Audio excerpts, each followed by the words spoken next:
రే మీ నాన్నని అడిగితే నా కొడుకు ఉద్యోగం వెళ్ళగానే ఆ డబ్బులు కట్టేస్తానని చెప్పారా. నీకు ఉద్యోగం రాదు, మీ నాయన డబ్బులు కానీ కట్టాడు. రే ఇలా చెప్తే మీరు మాట వినరు. రేపు మీ పొలాల పత్రాలు తీసుకొని రిజిస్టర్ ఆఫీసర్ వచ్చేయండి. నీడను కలగా మార్చేసావా, మరి ఎప్పుడైనా నేను ప్రశ్నించావా, ఏరలాలు ఎలా ఉన్నావు?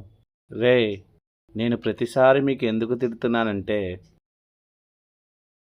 రే మీ అమ్మా నాన్న కష్టం చూడలేకరా. వాళ్ళు మీ చదువు కోసం ఎంతో కష్టపడుతున్నారు. వాళ్ళ కష్టం చూసి మీకు ఇలా తిడుతూనే తప్ప మీ మీద ఏ కోపం లేదురా. ఏంటి బాబాయ్ ఎప్పుడు లేని మా ఆయనతో అంతగా మాట్లాడుతున్నావు? సరే సరేలే బాబాయ్, మా అన్నని ఇంటికాడ దింపేసి వస్తాను.